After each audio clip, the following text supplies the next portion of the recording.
खाओ खाओ, पेट और मन दोनों भर के खाओ। इस बार देवी को मेरी पूजा से खुश होना ही पड़ेगा। गांव के मुखिया राम प्रसाद ने आसमान की तरफ देखते हुए ये बात बड़े घमंड से कही। ये कहानी है पंडापुर नाम के एक छोटे से गांव की। पूरे गांव में मुश्किल से 100 घर थे। गांव के लोग बहुत ही धार्मिक प्रवृत्ति के थे।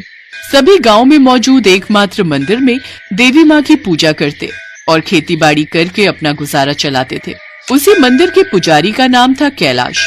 कैलाश और उसकी पत्नी गौरी सारा दिन मंदिर की साफ सफाई और पूजा पाठ में लगे रहते।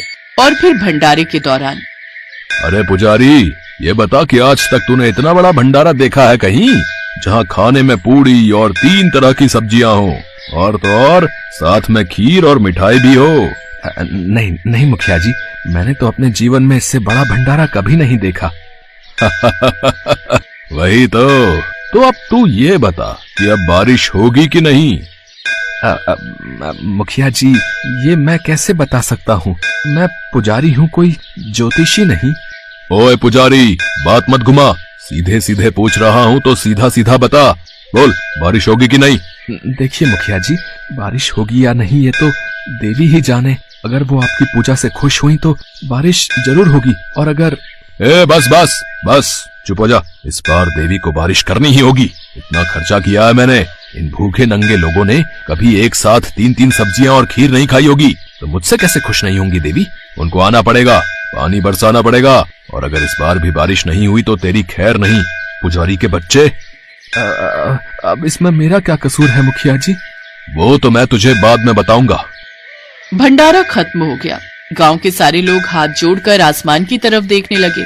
मुखिया भी घमंड से ऊपर की तरफ देख रहा था, लेकिन आसमान में एक बादल नजर नहीं आ रहा था। बहुत देर तक इंतजार करने के बाद भी जब बारिश नहीं हुई तो गांव के लोग आपस में कानाफूसी करने लगे। अरे इतने पाप किए हैं, ऐसे थोड़ी ना देवी खुश हो जाएंगी इससे। और क्या, अरे वो तो इसके दादाजी थे, एकदम देवता आदमी। उन्होंने जब भंडारा कराया था तो आखिरी आदमी के खाना खाते ही बारिश शुरू हो गई थी भैया। वो सबकी सुनते थे और सबका आदर करते थे। पर ये तो एक नंबर का लालची और घमंडी है। गांव वालों की बातें जैसे ही मुखिया के कानों में पड़ी, वो गुस्से से आग बबूला हो गया। उसने आव देखा न ताप। आज तेरी खैर नहीं पुजारी, जरूर तूने ही कर्मकांड में कोई कमी रखी होगी, तभी देवी खुश नहीं हुई।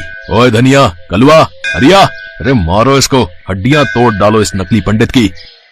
मुखिया के आदेश पर जैसे ही उसके लठैत पुजारी को मारने के लिए आगे बढ़े, तभी कैलाश की पत्नी गौरी कैलाश के आगे आकर खड़ी हो गई। गौरी ने मुखिया के सामने हाथ जोड़कर कहा, मुखिया जी, इन्हें माफ कर दीजिए। जरूर हमारी ही पूजा में कोई कमी रह गई होगी। अब आपने तो बहुत शानदार भंडारा कराया था। ये कैसी बातें कर रही हो गौरी? मेरी देवी जानती है कि मैंने पूजा में कोई कसर नहीं। आप चुप हो जाइए। मुखिया जी सही कह रहे हैं। मुखिया जी इन्हें छोड़ दीजिए। अगर देवी माँ को सुननी ही होती तो शादी के 5 साल बाद भी हम दोनों बेऔलाद नहीं होते। ये बात तो तूने ठीक कही पुजारन, तू पुजारी से ज्यादा समझदार लगती है। गौरी और कैलाश को धमकाकर मुखिया वहां से चला गया। पूरा गांव जानता था कि गौरी ने सिर्फ कैलाश को बचाने के लिए वो सब कहा था। फिर उसी शाम, मुझे माफ कर दीजिए, मैं सब जानता हूँ गौरी, तुमने झूठ क्यों बोला? हाँ, लेकिन एक बात मैंने बिल्कुल सच कही। देवी जरूर हमसे नाराज है, वरना हम बेऔलाद नहीं होते।